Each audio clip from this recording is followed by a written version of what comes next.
about saying, this Cormega real quick? I want to talk about the Cormega and the Uncle Few right quick if we can. Yeah. Let's start with the Cormega. What did you think about it? It was a really nice album. I really enjoyed it. I did too. It Go ahead. No, I was just gonna say, man, it was good hearing him and Nas together, and like we were just saying, Nas just sounds really good. He does. I mean, sounds like the GOAT because he is the GOAT, and that's okay. The album is very well put together. It gave me not as good as it gave me some Do or Die 2 type of vibes. It was like a grown up perspective, street hustler perspective, like toned down, calm down, like has relaxed the delivery some like AZ has, and so like feels a little bit more effortless. The beat selection, much like Do or Die 2, was wonderful, and so I was just thinking, it's like, man, look at the Firm, like the original Firm, making all this quality music, like like late, like not just Nas, like Mega and AZ too. You know what I'm saying? No, I mean, I'm loving these part twos that guys are coming with, and I guess you Yeah, could I say love they're the first rock. Realness. So this Yeah, was like this was a nice and an appropriate follow up, kind of like how like well, the Purple Tape 2 could never be the original Purple Tape, so I don't think it's good as the original Realness, but it's like a definite appropriate and dope yeah. follow up. Yeah. Because what are the sequels we got? I mean, I don't really want to count KD2. That don't really count. But we got Only Built for Cuban Links 2. You got Do or Die 2. And we got this. I mean, I love it. And we're not going to count the Blueprint 2 either, Leroy. That was kind of they had more than just, a part 2. They had a part 3. But yeah, I think we can probably adequately rate this on our Wednesday show, maybe. And I think on Wednesday we might need to go through a bunch of ratings and just kind of get things placed and continue to make I sure that do, we got because things here's the right. thing, when we're Because making our list Monday this Monday we're gonna do that thing that I don't want to talk about on air because I don't want blockers to be out there. So on Monday we're gonna really talk about some of the best albums. I mean on Patreon, and we're gonna actually play the evidence and stuff. But go ahead. I'm sorry.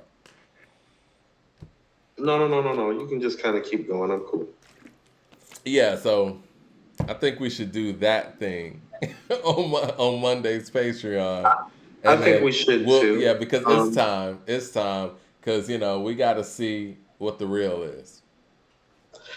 We do. One thing that I kind of want to happen this year, just for our organization purposes, is we're in October now, and I Mm-hmm. realize it's just like, no, we need to get all of our ratings in order because it's officially time to start like Compiling. ranking albums in order for our list, so that we can like start compiling them. I started going back and listening to some albums. Like I've gone back recently, listened to Tana Talk 4, Dreamville, Earth Gang. Like I'm going back through the stuff that we've rated and listening again to see what's holding and if we need to change some things, because we're kind of it's time to start lining it up because there's not much left, and we definitely not waiting until December 24th No, like we did last year for a cutoff date. Magic threw us off, man.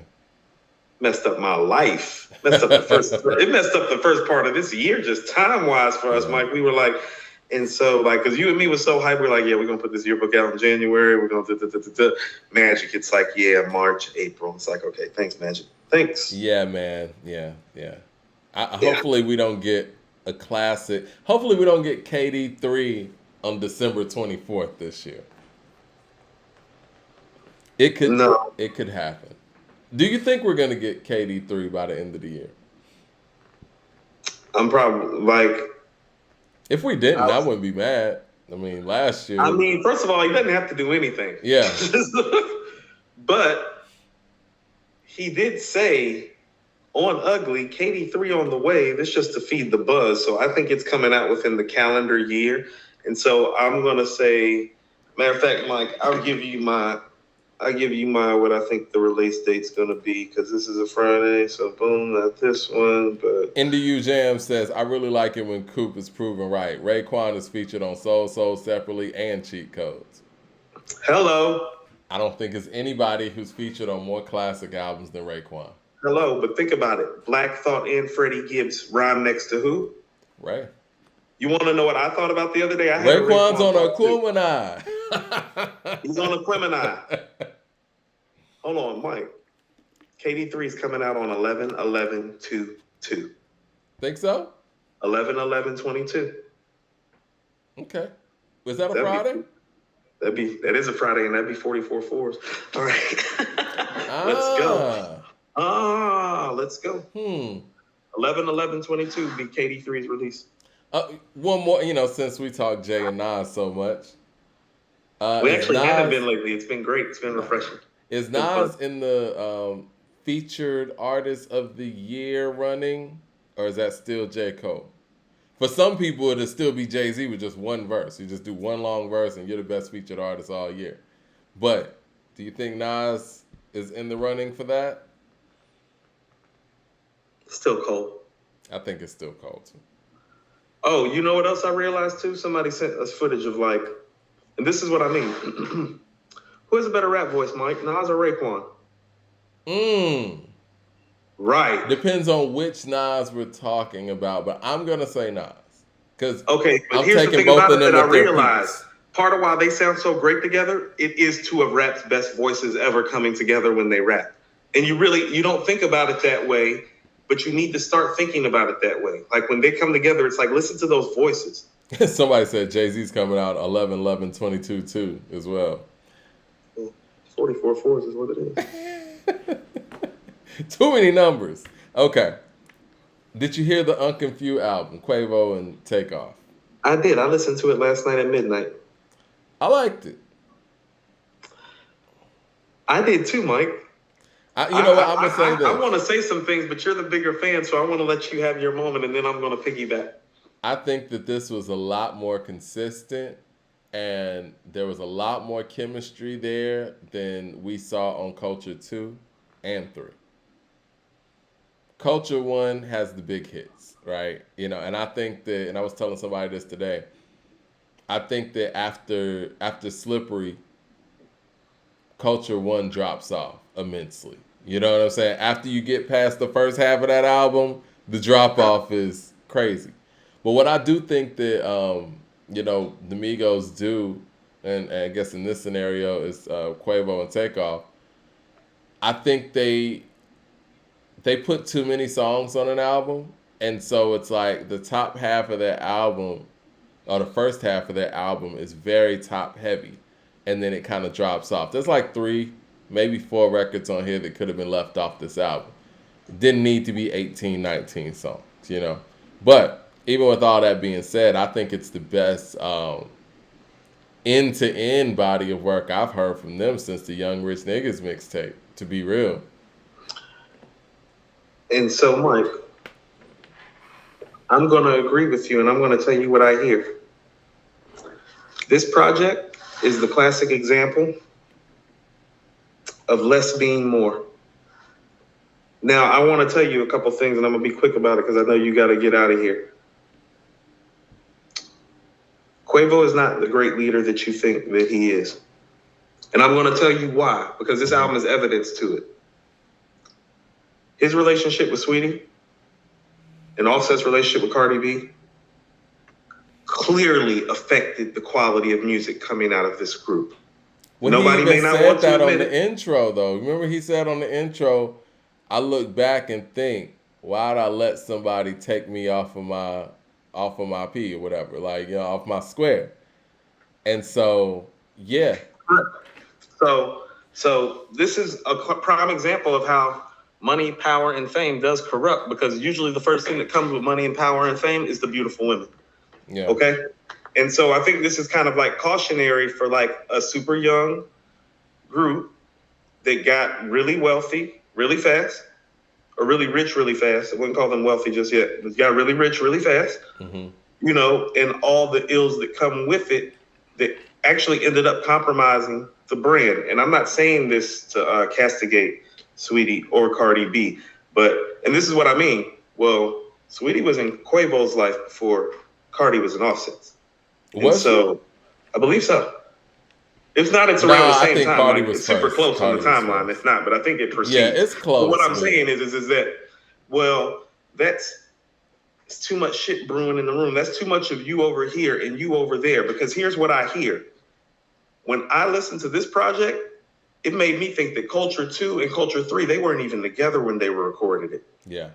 Because they clearly recorded this project together. The chemistry is there. Mike, there are some bangers on here. Yeah. Like, there's not a Bad and Bougie or a T-shirt on here, but they haven't made this many bangers on an album before, actually. Like, the first half of this album, I was like, oh shit. I was like, you niggas better not ever date seriously again.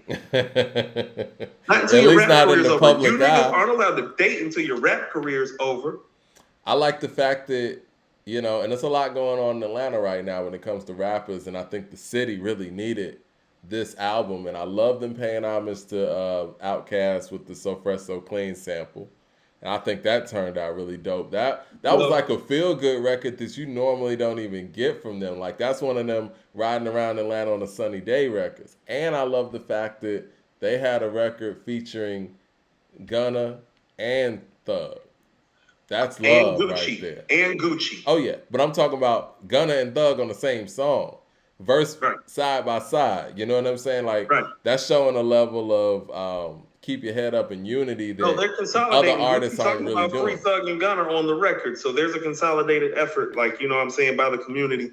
And shout out to the rap community down here for, like, standing behind those guys in their time of need. That's the solidarity. Like, that's what I'm talking about. Is like, well, that's not about right or wrong. That's about solidarity. Yeah, and that's one thing the city has, solidarity when it comes to that. Well, shout out to them for that. Mo Better Cole with the super chat says, who has a better featured appearance, Raekwon or Andre? I mean, Raekwon's just on more classics. It is what it is.